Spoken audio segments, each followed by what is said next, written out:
team, I think we understand we didn't really finish the way we wanted to. Yeah. Defense, they had 9 yards in the first half, and they did all that in the second half. Yeah. And the only reason why I'm saying that is because when we win, sometimes it's hard to see the lesson because we're excited, and I don't want to dampen the mood, but we got to understand that first half we really show what we can do. Defense in the second half, we can't come out here and be sloppy, and I'll be the first one to admit I wasn't as focused as I should be. Offense, I know you guys are better than that in the red zone, and I'm not calling anybody out. I'm calling everybody out because we got to be better. We play like that on Monday night against the Eagles, we don't win that game. We know that. Good win, we're gonna enjoy it. Let's refocus. You know what I mean? Let's not have to have a loss to get ourselves refocused. Yes, sir. Here you go. Team on three. 1, 2, 3. Team. Washington football. Woo!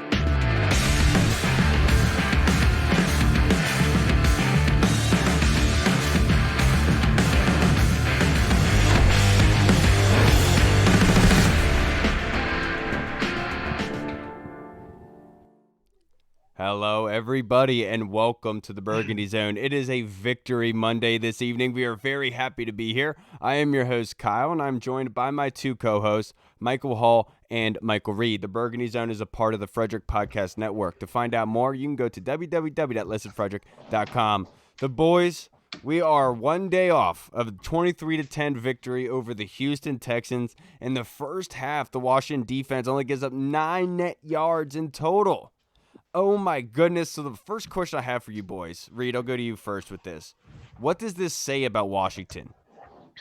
It says that they may have finally turned a corner. That entire narrative that Washington plays down to their opponents, they didn't. And the first half was completely dominant. I mean, they are a better team than Houston, and they went out there and they proved it, and they got up for this game after a huge win. You went from playing the best team in the NFL one week to the worst team in the NFL the next week, and we saw the same thing. They went out there, they did what they were supposed to do. They were motivated. They wanted to go out there and prove it. So I think this is a huge sign for Washington going forward. Yeah, and I do think they have a blueprint is what it says about them, a lot of it, because with this game, in so many years in the past where they would have an uplifting, crazy type of victory like that, like the Raiders or the Packers game in prime time, if we can think back to those, they would lose right after that, right? And this is the sort of game coming off of a Monday night game where they would lose their feet a little bit and allow Houston to come back and to win that game in dire fashion. They didn't.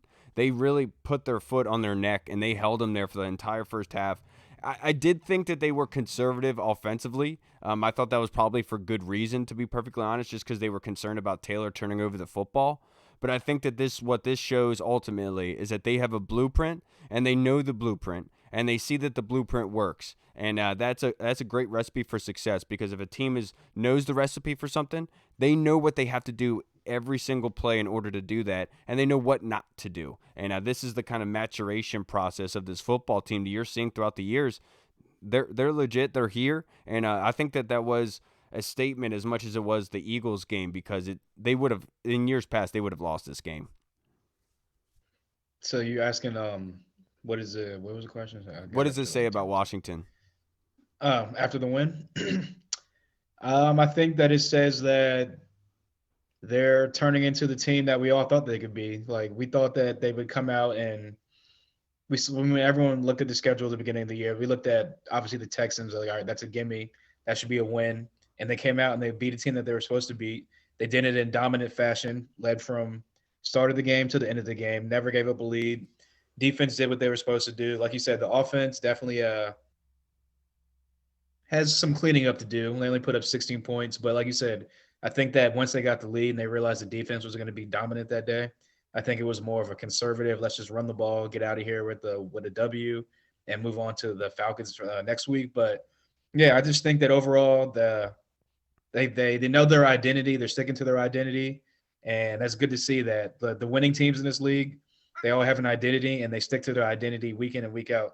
And if they can stick to their identity week in and week out, I'm not going to say the sky's the limit, because there's definitely a ceiling with the offenses that they play, but I definitely think that they can get to the playoffs, and honestly, once you get into the playoffs, anything's possible. Yeah, you're absolutely right about that. Look, man, that was such an awesome – I was telling you guys beforehand, like, I started out watching that game on the couch, just laying down. Like, I was legit about to take a nap 30 minutes before game time. I was just so tired. And then Kendall Fuller gets that pick six to start the game, and the rest of the game I'm on my feet. Like that got me so jacked up. I was like, what is happening right now? Like, this is exactly how we've been, how many times have we talked with one another? Like, why can't we have one of those, like, just confidence building, like, legit game where, like, things just click, you know? And, like, with Kendall Fuller getting that pick six, it was almost like that. This is one of those games. And that was probably one of the coolest things. And yeah, you're right. My heart was so happy about it just because it wasn't racing the whole time. It wasn't stressed out. It was just like, okay, this is how other teams feel. I can just sit here and enjoy this and have fun and not be too stressed about it. So that was good. But yeah, like you said, every other time we face even a lesser opponent, it's almost like we've always played down to them, or however you want to look at it. And it's always been a close game, and it's always super frustrating. But this one was easy from start to finish. So and speaking of easy, let's hand out our game beers. But of course, you're going to say, speaking of easy, let's give out our game beers. Read this question. No, let's give out our game beers for players on the team or staff, any entity really, that deserves to kick their feet up just for a little bit. Kick their feet up and relax because of the job they did yesterday. Hall, start us off. Who's getting your game beer? Well, you got the obvious ones, so I'll save those. I'm going to go deep down into the cooler, get one of the cold ones, been on the bottom for a while. Got to give it to my guy, Logan Thomas. Welcome back, big dog.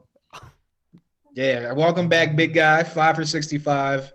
Definitely looking like the 2020 version of Logan Thomas. I knew you were going to do that because he's a VTech guy.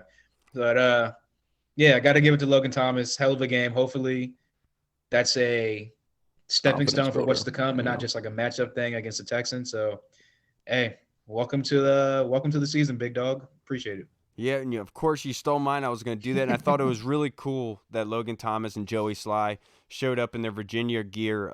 As much as Virginia and Virginia Tech are huge rivalries, they're still brothers at the end of the day, and it was really cool to see them wearing that and put the stickers on the back of the helmet for the 3 players that tragically passed away.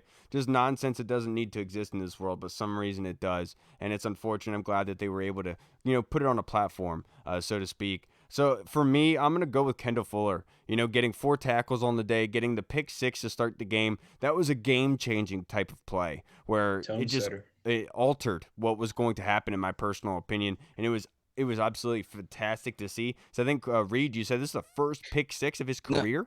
That's what somebody said on Reddit. I couldn't look into it. I don't know how true it was, but that's super surprising. I know this is his first pick of the season, so congratulations to Kendall Fuller. He picked a great game to get his first pick and pick 6. It was a beautifully seen play. Just read it. You could obviously see off film study. He knew what was coming, and he had a jump on the ball just perfectly. Brandon Cooks didn't have a chance to get his hand on Kendall Fuller. He read that ball and ran that route for him so perfectly. So have a game beer, Kendall. Enjoy it, just not on the team flight. Yeah, please not again. Not till you get home, of course. I'm going to go with somebody that we as Washington fans know has been tearing it up. He's still not really getting enough love from the national media, of course, but aside from PFF, and that's Derek Forrest. Derek Forrest is everywhere, man. Derek Forrest is, I think we found ourselves a fantastic safety to play opposite of Kendall Fuller. And we've known that for weeks now, but I mean, this dude just constantly makes plays, man. That interception was one of the greatest interceptions you'll ever see, doing a front flip, getting his shoulders down in bounds. And he's just all over the place, man. He can hit, he can cover, he makes plays on the ball. He has rare athletic traits, and he uses that to his advantage to kind of bait quarterbacks. And it's awesome to see, man. I was not that high on Derek Forrest coming into this season, but after week 1, you kind of saw what he could be. And then to see him do that week in and week out, it's been super impressive. Yeah, and they seem to get back-to-back picks, one against Minnesota and obviously against the Texans. It seems like each one gets more improbable by the week. And it was awesome to see that shoulder pad go down, because that's the first thing I said. And it was so great that Washington didn't have to challenge it. For once, you guys actually went with logic here. We're like, all right, we should actually rule that, because then it's automatically reviewed. You know what I'm saying? It's ridiculous that has to happen. Right. But one more person that deserves a game beer, Reed. Ooh, I mean, this one is fairly easy, but I'm going to go with these 2 interior defensive rushers, Jonathan Allen and Daron Payne. Look, go back and watch some of these videos that the Commanders are putting out and that some film breakdown people are putting out. Jonathan Allen and Daron Payne up against Kenyon Green, the first-round pick. They both put 2 amazing moves on him at separate times. Jonathan Allen drove him straight into Davis Mills and sacked him multiple times using that hump move. Daron Payne completely abused him, and it's Kenyon Green was getting called for penalties and stuff. It was really a welcome to the NFL moment. They had their way with him, and they're just dominant. They're fantastic interior pass rushers. So fantastic against the run, and what they could do holding Dameon Pierce to 8 yards, it's fantastic, and you love to see it. Absolutely. For me, I'll go with the entire defense. I think that they deserve game beers. This was a complete dominance. This Number was one in the NFL over the last month.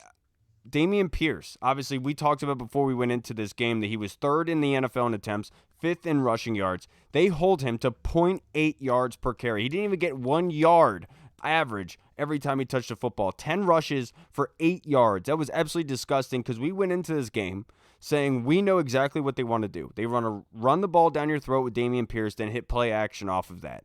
They weren't able to do that with Dameon Pierce. We forced them to be one-dimensional, which allowed Jonathan Allen and Montez Sweat and company to get after it. I think I have a question later on that I want to ask you guys, but I think the entire defense deserved game beers for their performance yesterday. That was dominance for that first half. Obviously, they could do better, a lot better, and I expect them to. But that being said, they performed well at all three phases. You didn't even really hear about Jamin Davis. I thought John Bostic had a great game as well. I know that he got picked on by Brandon Cooks in that one play. But whenever you get your number one wide receiver lined up on a linebacker, you feel good about that matchup for a reason. So as much as you want to pile on John Bostic, that's always a plus for the offense. Yeah. One more. I mean, I'll go with Antonio Gibson. 18 carries, 72 yards, 4 yards a pop, 3 receptions, 31 yards, 10 yards of reception. I love what they're using him in the passing game lately. We've been hoping for that for the last couple of years now, and he's finally getting more and more involved in that. And kind of blown he didn't get that touchdown, messed up my same game parlay, but it is what it is. Smart football move. I know what he was trying to do there. So, yeah, Antonio Gibson, keep on doing what you're doing, and you're not really getting the yards per average that everyone wants to see. But I just feel like with him and Brian Robinson, kind of like using Brian Robinson up the middle, and then him using Antonio Gibson on the edges in the passing game as well. It's only a matter of time until he has that breakout game for 100 plus 50 total yards, a touchdown or two. So AG gets a game beer for me this week. Yeah, I feel really bad for Littlefoot, man. I mean, they really went after him. Jonathan Allen, 3 tackles, 2 sacks, 3 tackles for loss, and 4 quarterback hits. Deron Payne, Sweat had a day. Yeah, Deron Payne, 3 tackles, 1 sack, and 1 pass deflection. I think the pass deflection puts him over like any other defensive lineman getting swats down, if I'm not mistaken. Jonathan Allen getting the number 1 rating by Pro Football Focus this week with a 90.2. Absolutely disgusting. Behind him, Brian Robinson with an 86-point grade by Pro Football Focus on 15 carries for 57 yards on 3.8 yards per carry. Listen to this John Keim quote about Ron Rivera. Ron Rivera was talking about Taylor Heinecke buying the Jordans for his teammates and stuff when they win. And Ron Rivera said, I love it. And he started to say something, stopped, then said, I was going to say, well, hey, it's better than him buying them beer. You just love to see Ron Rivera having a sense of humor this time during wins and stuff like that. Dude, absolutely. I love to hear that. Ron Rivera is obviously very happy and chipper today, as he should, given the fact that literally everybody was calling for his job a little over a month and a half ago. So credit to you, Coach Rivera. Now, I credit Jack Del Rio, too, by the way. Nobody gives him enough credit, man. And Jack Del Rio, this defense is dominated. I don't care. The dude, I hate that people just put political shit out there and then they're like, we can't give this guy flowers. He's runs the number 1 defense in the NFL over the last month. Okay, give the guy some respect. Jesus, hey, hats off to Scott. I don't vote for. I don't vote. It's Scott Turner too, man. Last 2 weeks. My vote doesn't matter. I live in Maryland. I don't vote. Oh, my goodness. All right, my next question for you boys. Hall, I'll go to you first. Taylor Heinicke's performance versus the Texans, obviously, right before the game, we didn't get really a chance to talk about this because I think it was on Saturday or Sunday morning. It came out that Ron Rivera had talked to Carson Wentz and Taylor and nominated Taylor as the starter. So looking as that as a precursor and then the game, talk to me about Taylor's performance and your view of him as the starter from here on out. Obviously, the performance could have been a little bit better. He missed a couple throws, didn't throw for another touchdown again. But it's just one of them things where it's just like Coach Rivera said, like the team responds to him, and it's just one of them things where the team just rallies around him, and they win. He's 9-4 in his last 13 starts for us. And, I mean, look, it's just kind of like the Jimmy G type of argument where a lot of people hate on Jimmy G, say he's not a good quarterback, which a lot of the fans said that actually about Jimmy G almost getting signed here. Said they didn't want him. He's trash. But the dude wins games, and the dude's been to Super Bowl, 2 NFC championships. So it kind of baffles me that people. I don't care about Jimmy Garoppolo. I know. I'm just saying it's crazy that people like hate Jimmy G but then love Taylor Heinecke. But anyway, I know. Long story short, his performance on Sunday definitely could needs to be cleaned up a little bit. I feel like he plays better when he has like that I'm looking over my shoulder type of mentality. Like, this might be my last game. This might be my last snap. So we'll see how he does with knowing that he's the guy going forward until – I guess he still has that because he said until he plays bad, until they start losing technically, I guess they're going to go back to Wentz. But for right now, we're going to ride the wave and ride the Heineke wave, and hopefully against Atlanta at home, he'll play a little bit better than he did the last against Houston. Yeah, I didn't think that Taylor had a great game, but he was serviceable enough to the point where they were able to go score points. I think the play call to Curtis Samuel in the red zone was absolutely fantastic. It caught them completely by surprise. They had no idea what was coming. By the time they realized what Curtis Samuel was doing, he was already stepping foot into the end zone. So I like what Taylor did for the most part, but early on in that game, he almost threw 2 picks.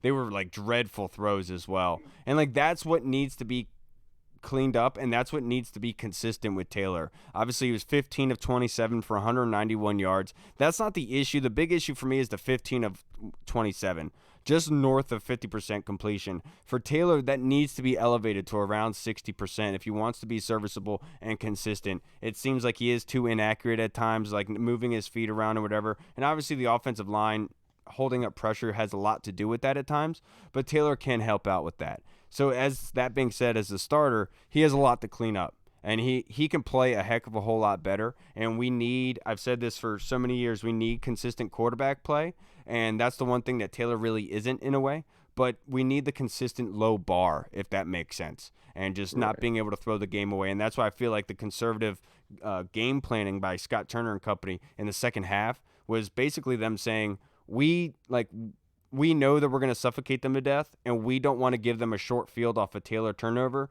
so we're going to go conservative from here on out. And to be honest, I don't really blame them. Yeah, no, not at all. And with Taylor, it's one of those things where, like, I don't think anybody in their right mind would really look at Taylor Heineke and Carson Wentz and be like, Taylor Heineke's a better quarterback. Like, because Carson Wentz has better traits. He's had more success in this league. I mean, Carson put up some decent numbers when he was here. He was throwing touchdowns. He was getting a good amount of yards. But for whatever reason, like Hall said, and RG3 said it too. He said it best, that for whatever reason, he just has this trait where these guys just want to play for him, and he brings out the best in everybody, and he does his job. And like, this is not like this offense is soaring. We're not out there scoring a bunch of points with him behind out there, but we're doing enough, and we're not turning the ball over at crucial times. For whatever reason, everybody seems to be doing their job, and it's working, and that's why you got to stick with him. And for whatever reason, he has that certain trait that guys want to play for, and I'm here for it. You know what I'm saying? You do have to give credit to the offense as well. They had just south of 35 minutes of time of possession, where Houston only had a north of 25 minutes. So lead the NFL in time of possession. Second consecutive game where they've really controlled things, and they deserve a lot of credit for that. Before we are joined by our guest here, I want to get your opinions on this fan question submitted by Orange Crush 92 in the Discord chat server. I absolutely love this question. Hall, I want to go to you first. This is about your boy. These dropbacks called by Scott Turner on 3rd and short, are they okay or normal? So I want to give some context. On 3rd down, Washington's offense was 3 of 13 yesterday. So, Hall, with that being said, what do you think? What was the original question with the dropbacks? These dropbacks called by Scott Turner on 3rd and short, are they okay or normal? Like the Taylor Heineke dropbacks? Yes. I would say they're normal for a quarterback that has like a Carson Wentz type of arm that can sit in the pocket and go through his progressions and fire it in there, like on a 5-step drop type of thing, or like a 3-step to 5-step drop type of thing. But yeah, I don't know. We all know about Scott Turner. Like, he has his ups, his downs. Hopefully he can kind of find like a middle ground with his play calling. He has downs. Yeah. Sometimes. Why? I mean, look, I think he called a good game against Philly. So I mean, it's just like I said, you guys just got to find the balance between the highs and the lows of his play calling, and just learn like string plays together a little bit better. But yeah, as far as the 3rd downs go, I think that I don't know. It's normal, but it's like not normal as far as like we should be completing more third downs, basically. Yeah. Yeah, and they did a good job in previous weeks. But I love this question, Orange Crush. I absolutely do. I do think that he does overthink things in third and short. Because with Taylor, I would much more rather like to see a read option type of development here, where you're forcing the defense to have to think. That being said, if you are going to show a strong, heavy front, why not do a play action rollout with Taylor solo? Because everyone knows that's where you're going to. If you really are concerned about the defensive line huddling up in that middle there, you want to make them think that you are going in that direction and then play action and boot it out. Because if that's your concern, last thing you should be doing is a play action rollout when these guys have an opportunity to catch up.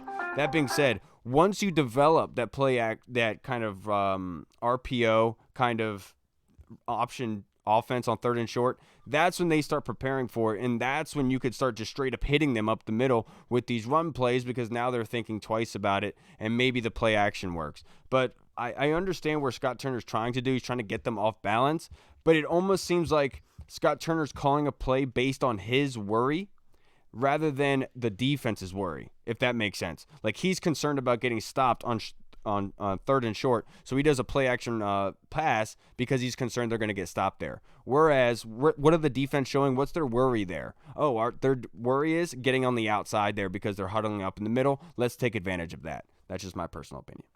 Yeah, it's one of those things. I would have to go back and see exactly how many times he did have him drop back on third and short, but doing it every once in a while, doing it occasionally, that happens because you want to catch the defense off guard. But yeah, I mean, you definitely don't want to be in that situation a lot, and that's the play call you're going with. But I do think you're right. I do think Scott Turner kind of overthinks things sometimes. We've seen at times where he's tried to get too cute with it. And if it works, it's one of those things where he looks like a genius, and when it doesn't work, it's one of those things where it's like, dude, what the hell are you thinking? Why are you doing that? But I think you're right. I'd like to see those rollouts of play action, little naked bootleg where Taylor Heineke's actually naked, not just like with no blockers or anything, but like. But yeah, it's definitely frustrating. They got to be better on third downs, especially if they start going against some of these better teams coming up, like the Giants, Falcons, even who are playing a lot better than we think. They definitely got to start converting these third downs. But that's been a strength at one point this season, so I think they'll be all right. Well, and that's the thing is, against Philadelphia, they ran the ball on third down a heck of a whole lot, which helped their conversion rate. It's when they start passing the ball. But the one thing I'll say, Orange Crush, is if you're in their territory and it's third and short, that's when you do the play action. But when you do the play action, you're either doing one or two things. You're doing a quick play action rollout to the heavy side where you have a bunch of yardage, or you're going deep because the defense is thinking you're only going for the inches there and go over top to Terry in one-on-one coverage. Just put it out there and let him go because they're looking for the short yardage, whereas you take advantage of the big yardage because they're focused so much on it. That's just kind of how I view it, and he's kind of using situations and scenarios to your advantage, whereas Scott Turner just seems like his worry or concern is what takes him out of the play call. And I like them. I also like the mindset of just running it down their throat, which obviously has shown into work at this point. You love running it down throats. Dude, Reed, I learned from the best, man. Very deep. Now, this next question, I want to go to our Discord chat server again, of course. This is from Meest21. How much? Hey, there he is. Brandon Reinbold, our guy. How much of an impact will Chase Young's return bring to the defense? So it's interesting because Chase is such an energy plug. I mean, you even see him on the sidelines. Guys just kind of gravitate towards him. He's kind of that spark plug. But at first, it's going to take a little bit, man. These injuries clearly are serious. I'm under the impression that something happened to Chase during his recovery where something kind of pushed it back a little bit. But at the same time, I mean, sometimes these injuries, they affect everybody different. But I think Chase can, down the line, I think as we get closer to playoffs, I think Chase will make a bigger impact. At first, it's going to take him a little bit, though, because, I mean, it's a confidence thing with his leg. He just got to get used to it. He's got to be playing with his head as opposed to thinking too much about, is this guy are they going to come undercut me? Are they going to take out my legs? Am I going to get hit from the side? What's going to happen? So once he gets past that mental barrier, I think he'll be able to start making some plays. But he's lined up, man, perfectly where if we start to make a run towards the playoffs as we are currently, and we stay in it, Chase could really make an impact down the stretch. For Chase's impact when he comes on, it's going to be a kind of not confidence builder, but it's just another voice to kind of bring the aggressive nature. That being said, in a realistic sense, Chase Young will bring some tenacity, but the best way he's going to be as effective is with technique and just kind of like Ryan Kerrigan the play early on, because his speed, his agility, his strength, and power is not going to be there automatically. We have to put that in our minds and be ready for that and embrace that, and just not put unfair expectations on Chase. That being said, his impact is going to be in the run game and being able to use fundamentals, using his body, his weight, his kind of balance to be able to be a cog in the run game. But the good thing is that this defense has shown that they can be effective without Chase. So what they can do is use a rotation where you're Rotation's not only, playing amazing, right? And they're not only depending on Chase, but just adds another weapon to your arsenal. Where this guy who has superstar ability, as soon as he catches on, that ability is always there. And so it could happen at any time. But now we are joined by our next guest, Mr. Street Scores Rico. How you doing, brother? What's happening, man? Appreciate y'all having me. Always love joining, man. Love how's baby. it feel? Yeah, how's it feel coming off these 2 wins? This one we didn't even have to sweat. Man, one of my biggest things is that, I actually woke up this morning expecting to win, and that's not usual. I mean, even when we play lesser teams, it's more of a we should win. But I don't know. But this it's a trap game with us. Yeah. Yeah. But it was something about the way it was not the fact that we beat the Eagles, it's the way we beat them. That when I woke up, I was expecting to beat the Texans. And the score could have been worse than it even was if we wanted it to be. You're absolutely right about that. And we were just talking about a question from one of our fans, and Brandon Reinbold. He asks, how much of an impact will Chase Young's return bring to the defense?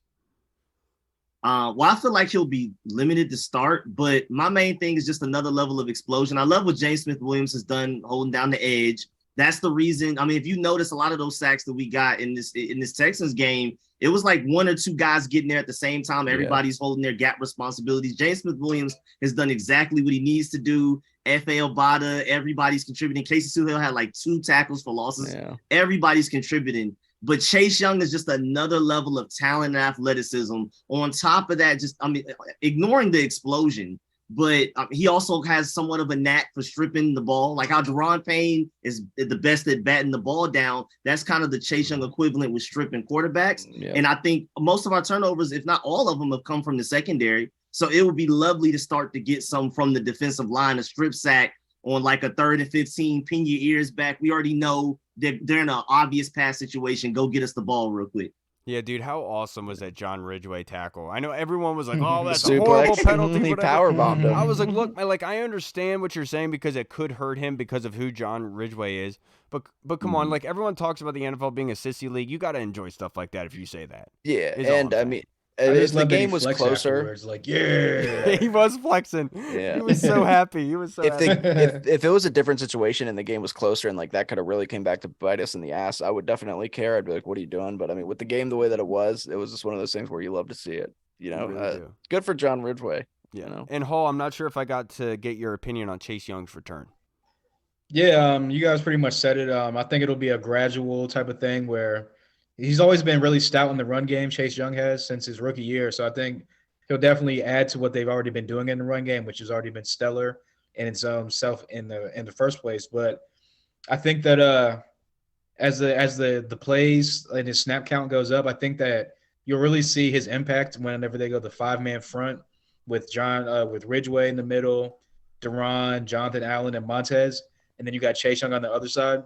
It's going to be a lot of one-on-ones, and then when they go that 5-man front. So I think that's when you'll be able to see how far along he is in his rehab and his process and how confident he is in his knee, because if he can get around the edge and beat someone one-on-one and make a play at the quarterback, get a pressure on a quarterback, like not like right away, but gradually, it's like quicker than a lot of people think. There it is. The streak is over, everybody. His sound went out. I don't know how it happened, Ho. I really don't. Street Scores.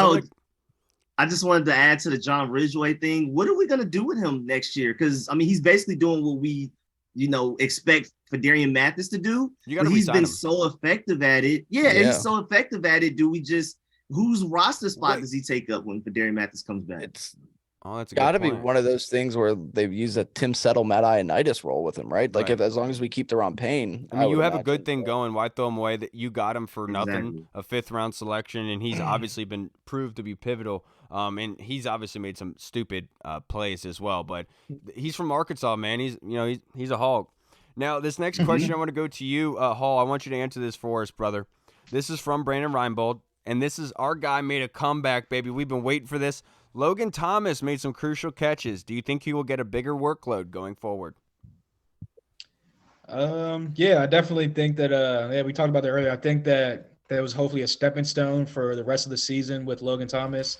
Like, obviously, it's been a little bit over a year now since the injury and the surgery. So, I definitely think that he's gradually, like everyone says, it takes your second year, you don't get your explosion back from an ACL injury. So, I think that the more comfortable, the more conditioning he gets on that knee throughout the season. I mean, you've seen him in the blocking game as well. Like, he's coming back on like those motion blocks and those wham blocks on the backside.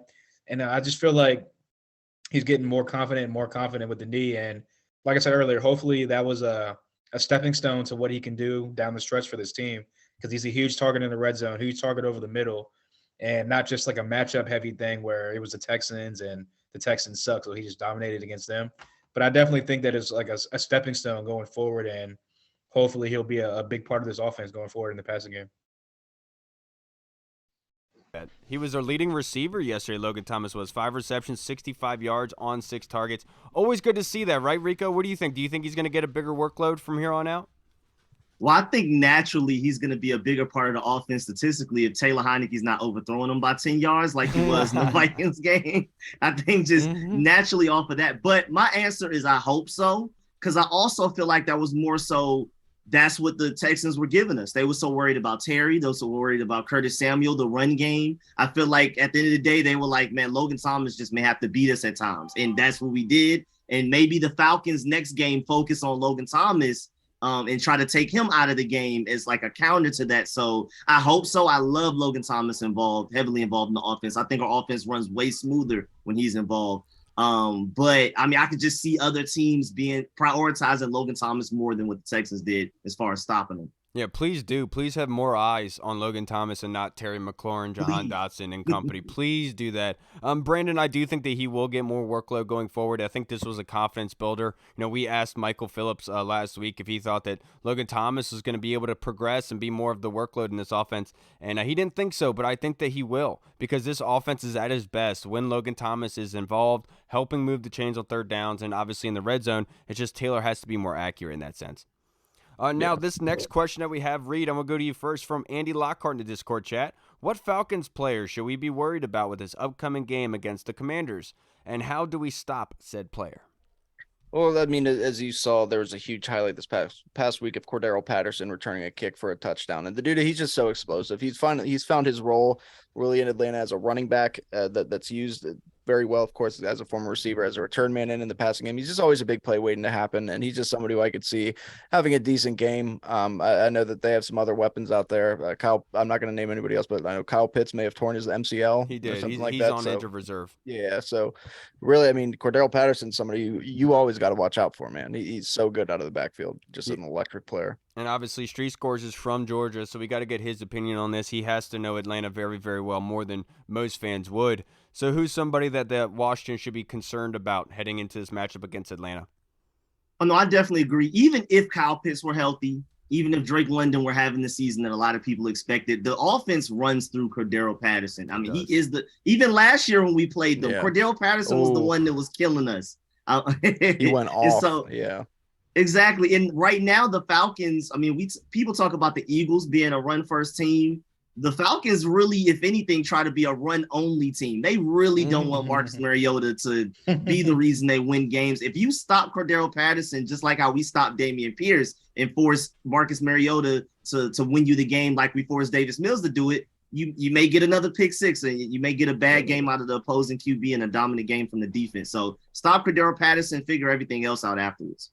For me, I'll say Marcus Mariota, just because he seems like a nice guy. No, he seems like a Hawaiian version of Daniel Jones, where like kind of like, you know, not really concerns you very much as a passer, but his legs bring that kind of escapability that concerns you and offering up the big play. But I think Cordero Patterson is number one, because giving up big plays is what's killed this defense throughout the season, and they've done a good job of isolating and limiting those up until this point recently, and that can't rear its ugly head, especially against an offense like Atlanta. They will take advantage of that, and so we have to play sound, good football, contain Marcus Mariota, force him to throw the football, and then get him down when you can, because I would love to be able to see Desmond Ridder. I was high on Desmond Ridder in the pre-draft of eval, and so I would love to be able to see these defensive line go ham on Desmond Ridder and prove I'm wrong.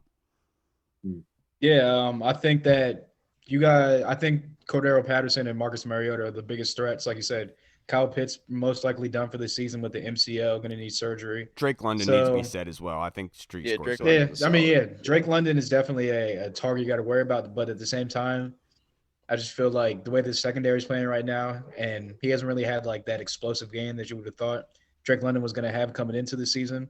So for me, like you said, I think it's Marcus Mariota in the running game, because we've seen what Daniel Jones does as a running quarterback. They got the extra blocker whenever you use the running back or the quarterback as a running back with the ball. So that can be one thing to look out for. And then Cordero Patterson in the passing game. I just think that him lined up against Jamin Davis, I'm not gonna say it's a mismatch because Jamin Davis could has stepped up his coverage stuff, but Jamin Davis gets killed in those wheel routes a lot. So, but hopefully, like I said, we got Dare Force back there, man in the back end now. There's not going to be a Landon Collins mishap where he's getting burnt deep for whatever reason. So I just feel like those are the two factors. Yeah, what can you say? It's Victory Monday. I'm feeling good. Talking about Landon Collins, Jimmy Garoppolo. What about Junior Gillette? Tell us about Junior. I was actually giving Jimmy Garoppolo. Junior Gillette. So I just think that those two in the running and the passing game are like the biggest factors. Isn't Junior Gillette a Holocaust denier? Yeah, no, he is. He's a lot of things. He is? Yeah, I'm pretty sure. Yeah, it's very that's where Kyle got his info on it from. Dude, come on, man. That's not funny. But let's go on to our next question. The shadow of the smokestacks doesn't line up. It's like Kyle.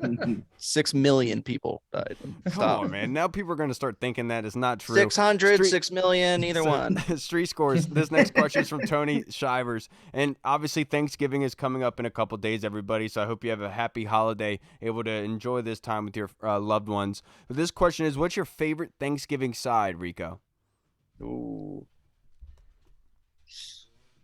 I remember this question from last year. Problem is what's considered a side. That I guess macaroni and cheese. I'm about to say I'll probably go macaroni. That's probably my favorite side. Also, my birthday is November 30th, so I need this Falcons win and Thanksgiving all to be like one big gift to myself. So please, Commanders, please. And then a Dallas loss on Thanksgiving would be fantastic as well, to be perfectly honest. I love the mac and cheese aspect of it. For me, it's mashed sweet potatoes. Absolutely love them. Absolutely love them. Hall? I'll go. I'm a big mac and cheese guy. I like mac and cheese, so it's some extra cheesy mac and cheese. You weren't going to say stuffing? That was last year. Mm-hmm. I did from last year. I remember. You don't remember that interaction with Coach Curl? I know, dressing. He was like, black people don't call it stuffing. Yeah, black people don't call it stuffing. That's dressing. Is that true? I've never heard somebody call it dressing. That's crazy. Neither have I, because dressing is what you put on a salad. Yeah, salad. Yeah. But no, I like all those things. It's not what Reed puts on his salad. It's a different type of dressing. Yeah, it's tossed usually. I like all sorts of different sides. Usually the green beans are too spicy for me, as would be a meme. But you know what? I'm gonna go a different route. I'm gonna go. I'm a huge pie guy. I'm a big pumpkin. It's not a side. It's a dessert. But baby, I will fuck up some pie. It doesn't matter what kind of pie. Casserole. I don't care what kind. Green bean casserole is even good sometimes when they make it right. And I'm white, so you look like an American pie kind of guy. You look like I am. Oh yeah, Stifler, dude. No, not Stifler, the main guy.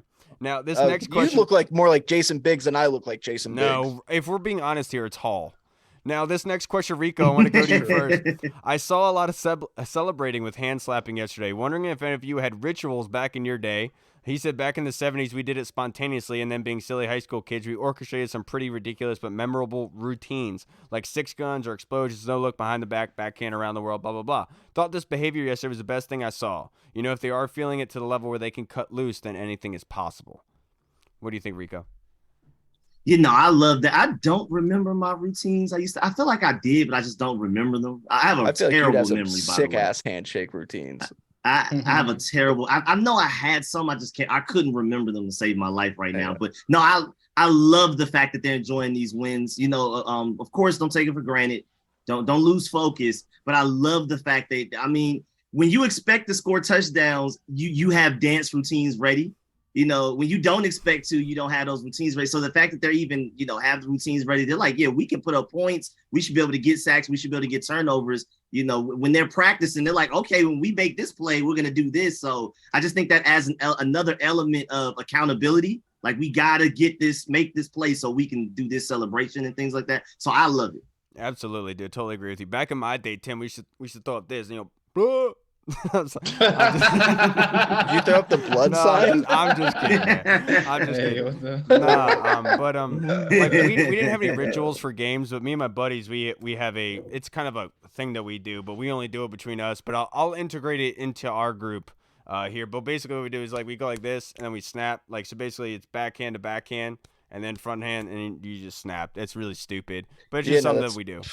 That's cool, Kyle. Thanks for showing us that. You still do that? Like not on the whenever football I see field? them without I told you it wasn't on the field. It's just my boys. That's so cool. Yeah, no, me and my friends have handshakes. No, you don't. No, we don't, because we're not 12. You guys no, I'm just kidding. No, that's cool. No, I like it. It means that you they're guys having have fun. friends? What? Yeah. I don't have enough friends to do that, Kyle. So thank you. No, it's cool. I like that. It means that they're having does a fun. high five after getting Eiffel Tower. High five, guys. High five. High fives all around. High fives. Yeah. That's it. Good game, No, guys. like Good job. Yeah, good job. Slapping asses and stuff as they're walking away. Like my old 5th grade coach. Reed, this question, this next question from Tim Towner. 11 games into the season, what are your thoughts on the uniforms and helmets? Which combo do you like the most, least, and is there a combo you'd like to see, and would you make any changes? Dude, I don't care what anybody says. I love these new uniforms. I'm all about it. Like, as you know, I'm all about the matte helmets. I think those look amazing. These white jerseys, I thought that these white jerseys would be the worst ones when they did the reveal back in February. I might like the white ones the best with the burgundy pants, but also the burgundy jerseys with the white pants, I just think looks real slick, real smooth. And it's still Washington when you're watching them from far away. Like, you can tell that they're the former Redskins. So I love it. I'm all for it, man. I love the combos. Yeah, I like the combos a lot. You know, I've always been open-minded to a sense. I know the Colonel has his own gripes about it, which our thoughts are with you, Colonel. I know you're going through a tough time right now, but I think that he makes a good point of saying that the black jerseys need burgundy because they do look a little bit too Pittsburghy. I will say this. I don't really care about looking or a certain way because of Pittsburgh. I think we should have our own identity, but I do think the burgundy should be added into that.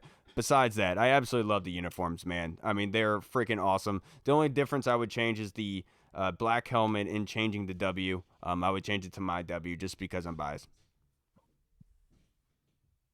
Yeah, like you said, I like all 3 of the jerseys. My favorite is like the all burgundy. I think the all burgundy looks pretty slick. I think they're gonna wear that on Sunday against the Falcons. But yeah, the white ones are nice. Like you said, if they add a little bit of burgundy to the all black ones to go blend in with the yellow, then they would be a 10 out of 10 instead of like a 9 out of 10. But yeah, I mean, as far as like the helmets and everything like that, look good, feel good, play good, and that's what they're doing right now. Absolutely, I totally agree with you. Now this next question is from Twitter. This is our guy Mike Allen. Question: are we a quarterback and an offensive play caller away from being a regular playoff team, Rico? Oh yeah, I believe. I mean, if the way Justin Fields even has played the last few games, and if Scott Turner calls the way that he's called the past 2 weeks, you could argue we're Super Bowl contenders. And so I think hell of a duo. I would absolutely love that, and I love what Taylor Heineke's doing, and you know, with him being like a hometown guy for me, I want to root for him. But there's obvious ceilings, there's obvious inconsistencies, and these past couple of games, he's played fairly well. I would definitely say the Colts game, we won in spite of him, and we tend to win in spite of him. But these past couple of games, he's played better. But there's an obvious ceiling, and I would love to get somebody more talented with a higher ceiling that can use because Taylor Heinecke, you know, a lot of people say, well, when in doubt, he can use his legs, but it would be nice to have somebody that was faster than him to where you can really utilize their legs and things like that, and to be able to make every throw. And I would love that. I feel like we would definitely be Super Bowl contenders, especially with a weak NFC. Are we a quarterback and an offensive play caller away from being a playoff team? I will say no. I will say they already are a playoff team with their quarterback and play caller in place that they have. I think they are a well-built team. I think that a lot of people didn't give this coaching staff the right kind of respect and being able to progress these guys. Everyone said these guys don't know football. They're stupid. This is the Washington Panthers. And that literally every single decision was crapped on, and now you're seeing the benefits of it. I mean, I had to tell people in week 2 or 3 that Derek Forrest, I think, is worthy of saying that they succeeded in that draft pick. And they're like, I'm not ready yet. Are you ready now? Like this is what I was seeing like early on in the season. I don't know why it's taking you so long. That being said, I think that this is a playoff team. It just all depends on them, on if they show up, if they stay focused and they go to task. That's what that Philadelphia Eagles game was. That was to show you that you can play with anybody, but it's up to you and what you bring to the table. What do you think, Reed? Yeah, I mean, look, you look at this team and you give them a formidable offense, like you talked about. Like I love Taylor Heinecke, like you said. I think that the guys play for him, but if you can get somebody, and I think they're going to try to upgrade this offseason, but if you can get somebody out there who's just more naturally talented, like Rico says, he has a better skill set. He's better and he's younger and he can play with the team. Maybe doesn't rub the team the wrong way like Carson may have. I think that you could definitely be better. You can always improve. This offense, like they're doing a good job controlling the clock, but they're not blowing teams out. They're not out there scoring points. Nobody's scared of this offense necessarily. They're scared of them having the ball for too long, but they're not scared of them putting up points. You can always improve. I mean, if they were to go out there and get one of these young guys, it would be fantastic. But to your point, Kyle, like I sent this earlier in the in our group chat. Look at the 2021 draft. Everybody wanted to crap on it at first last season. Jamin Davis, Sam Cosmi, Benjamin St. Juice, De'Ami Brown, John Bates, Derek Forrest, Cameron Cheeseman, William Bradley King, Shaka Toney, and Dax Milne. All those guys are contributing, and all those guys are playing a big role in this team. So they're doing a fantastic job right now with what they're bringing in and building this roster. And I do think that they're a quarterback away from being a perennial playoff contender. All right, I agree with you there. Now, Hall, do you have anything to add, or I could start you with the next question? Yeah, I would just say that, especially with this defense, how it's constructed right now, how they're playing, how they're going to be built going forward, how they're going to look going forward, and the running game and the weapons, and the running game and these weapons. I definitely, all I'm going to say is, just think if we had a top half of the league quarterback, just a Ryan Tannehill, a top 16 guy, maybe something like that. I wouldn't put him at 16 right this year, but I don't know. I can't think of a nice solid veteran that just I can't think of a middle of the road quarterback. Yeah, we tried that this year and it blew up in her face. I'm done. But done you wouldn't. A lot of people say Carson Wentz is a bottom tier quarterback. I'm talking about a guy that's I understand between 1 to 16. Mitchell Trubisky quarterback.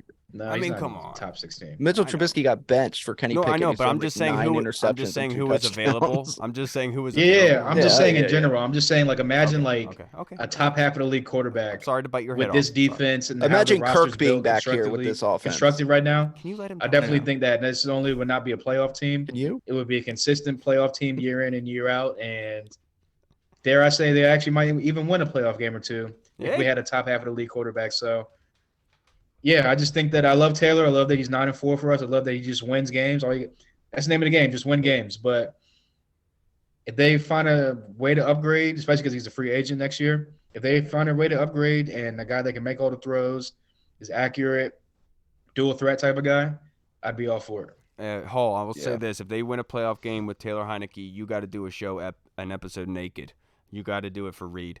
Rico, I'm not even doubting that Taylor Heinecke could win a playoff game because I'm just making. At the end of the day, defense. The playoffs is all about defense and running the ball. And I mean, this team definitely runs the ball and they play defense. It's just about is Taylor Heinecke going to lose the game for us or manage the game for us? So.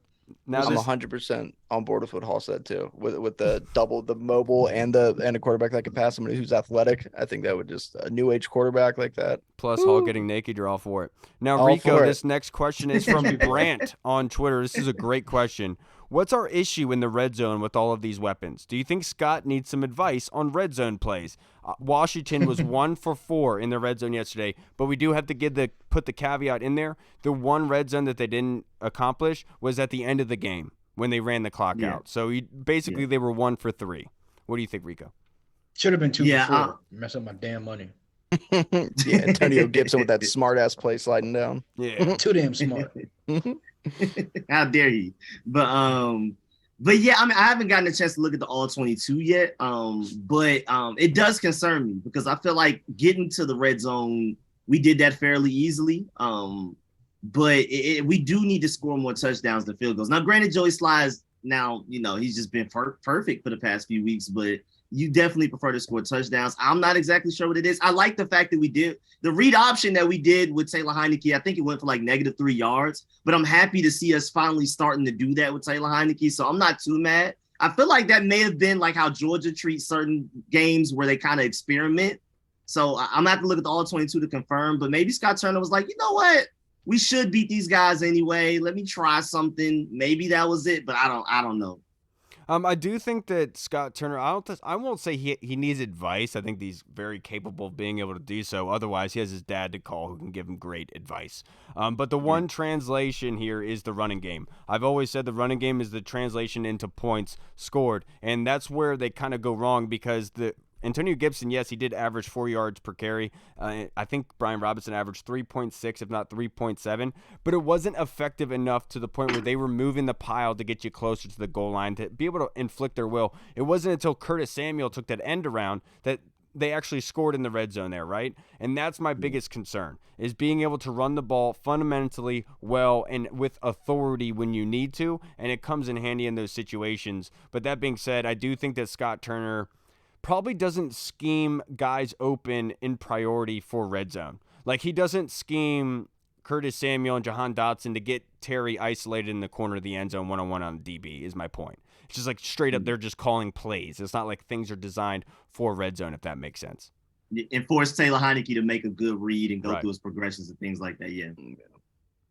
Yeah, I mean, I feel like since Scott's been here, his Achilles heel has always been he's pretty solid between the 20s. Once you get to the red zone, it's kind of like, okay, what are you doing here? Like you said, I think he kind of outsmarts himself. He doesn't really scheme guys open. It's more of, I'm going to call the play and, like you said, go through the progressions and make the right read.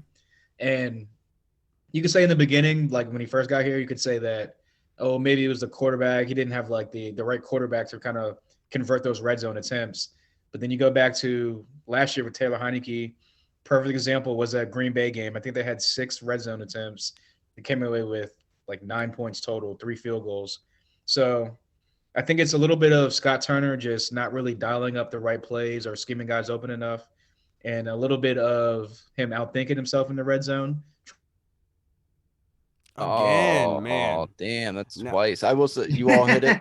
I will just ask one question. What in the world is Norv short for? What is Norv Turner's first name? Norvin? That's a good point. Yeah, is it Norvin or something? It's November. That's a stupid name. No, that was a stupid joke. That was a dumb joke. Reed, I want to go to you with this next question from T-Mac on Twitter. Thank you, Ty. He said, not that I want them to, but can Washington go back to Carson Wentz at this point at all, barring injury? Can they?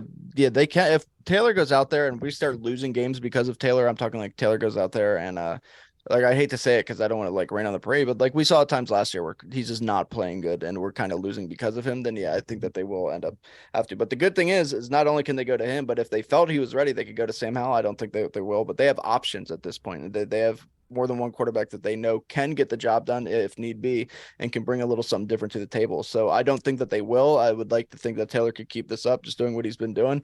But yeah, if he starts throwing interceptions and pick sixes and not getting the offense moving, then they could definitely roll another way. Barring injury, I don't think it would happen, because if they did have it happen, they would just say it was due to injury.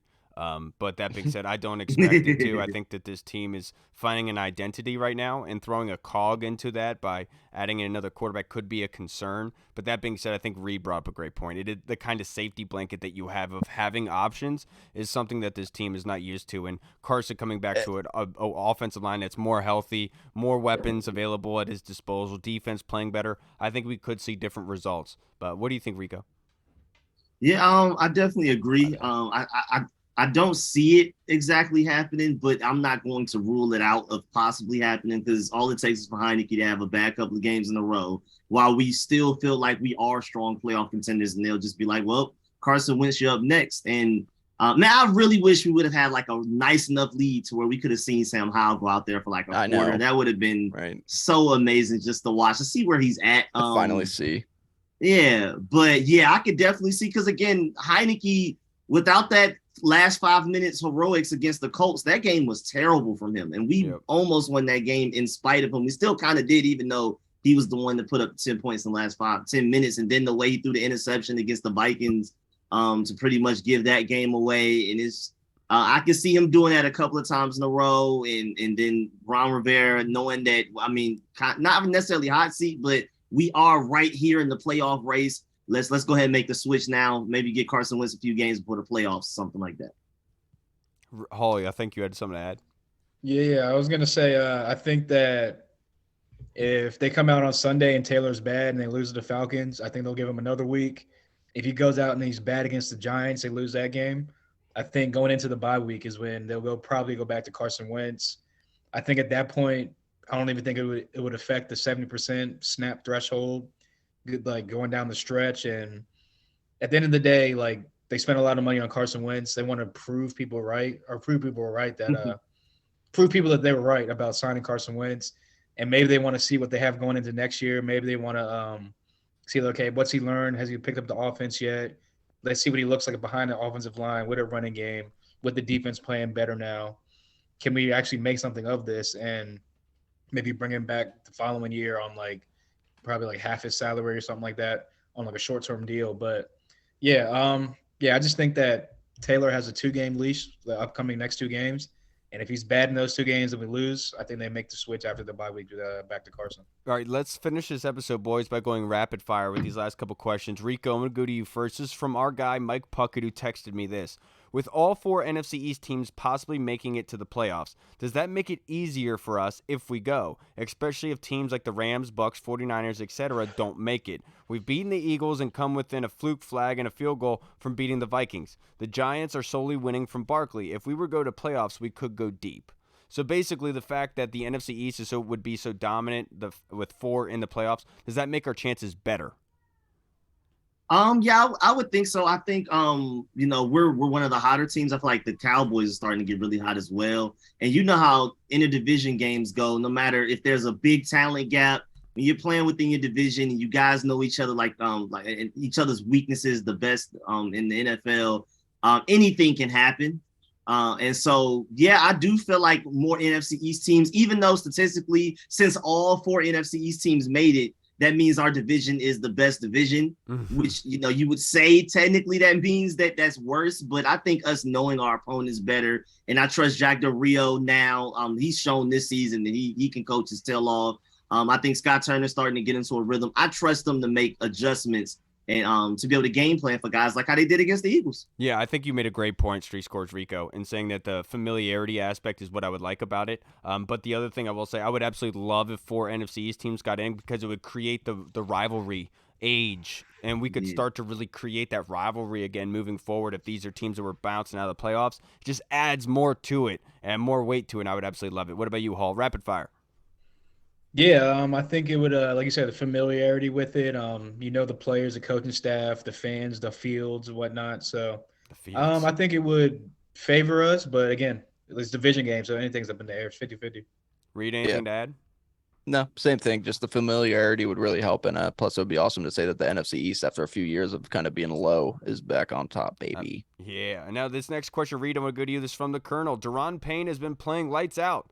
Any chance we sign Heinecke, let Carson walk, and use that money to keep Deron? Yeah, I think that if things keep going the way that they are, I think regardless, they're going to let Carson walk, and I'd love to see them re-sign Deron. I think that with the way he's playing, they're definitely going to try to make that a priority. I would like to bring back Deron. I know the Fedarian Mathis aspect is what's being brought in here, but that's still a question up in the air. And I know that we have accumulated a lot of money and resources into that defensive line, but at this point, it's finally paying dividends. I don't want to give it up now, if that makes sense. Now, this next question that we have is from the Discord chat server, and this is from our guy Yamstarch. With most of the 2021 high-profile draft picks quarterbacks struggling, and with the 2022 guys mostly being taken as backups are also struggling, Are we still going to see teams overdrafting for talent at that position? And after all the wide receivers we have seen taken in the same time span and having success, is that more or less the way of the future or just the way of now? And how might this shape up our quarterback room heading into 2023? Street Score? Yeah, I think that teams are still going to overdraft on quarterbacks. It's just such a premium position.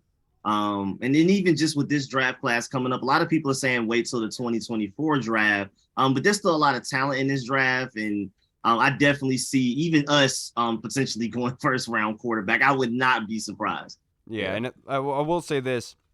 The balancing aspect will happen. I mean, we can go back to Darius Hayward-Bay with the Raiders, and I do think that balancing act will happen where the wide receivers are now much more coveted than quarterbacks. Quarterbacks balance out to the middle to late, and then the wide receivers are overdrafted. It's just a constant recycling.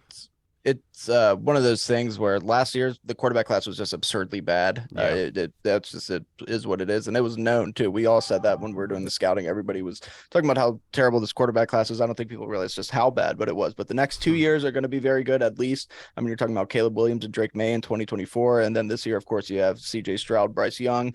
I know people like Will Levis, so their quarterbacks are going to come back. They're always going to be overdrafted, and wide receivers are getting better, as we've seen. Logan Paulson talks about it. Wide receivers now, since they're running routes from a young age, and then these Pop Warner leagues are getting more pass heavy. Wide receivers are more talented and nuanced when it comes to running routes. So I think you'll continue to see young wide receivers having success. Used to be wide receivers take 3 years before you can start seeing them develop. Not anymore. Now they hit off the break. All right, everybody, that's going to wrap us up for this episode. Happy Victory Monday. Thank you so much for joining us and being able to celebrate with us. Street Scores, I can't thank you enough, brother, for taking some time out. You know, you're legendary. We always appreciate your time and being able to talk some ball with you, dude. It's always a fun time. Before we get out of here, we'd just like to plug your social media handle and page, just in case there's anybody watching that doesn't follow you and would like to, but we know they don't exist. Appreciate it. You can find me on YouTube at Street Scores. You can see it actually right behind me. You can find me on Twitter, Street Scores ATL. And as always, man, thanks for having me. Always learn something, and today was hilarious, so that made it even more fun than it even usually is. So again, just let me know, man, anytime. My man, and of course, the reason why I said they don't exist because they already follow Street Scores. I wasn't being disrespectful. Everybody just letting everybody out there. All right, everybody, I'm Kyle.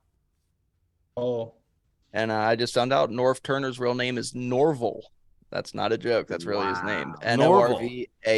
Yep. His parents must have hated him when he was born, right? My goodness. Norval. All right, everybody. That's going to wrap us up for this episode. You'll find us again on Friday. We're not going to be recording on Thursday because obviously Thanksgiving. So we'll see you guys again on Friday. Have a good, safe week. Let's get to 7-5. Let's focus on the Falcons, and let's go get this job done, baby. And let's get loud at FedEx Field. Let's show up, babe. Let's have fun. All right, everybody. I'm Kyle. We'll see you then. Washington football. Woo! Hey, what's up, everybody? It's Kyle. I just wanted to say thank you so much for watching, and if you liked what you saw, make sure you hit the subscribe button and the notification bell. That way you get notified when anything new is uploaded to the channel. Also, we just launched the BurgundyZone.com. You can go there and find all of our latest news, articles, and the latest episodes that are uploaded. Again, we also have the Discord chat server, where all of our VIP folks are in, like Andy Burrows, Scott Hartley, Sergio Martin is in there as well. Don't miss out on the Discord chat server. Go and check that out. Until next time, everybody, Washington football. Woo!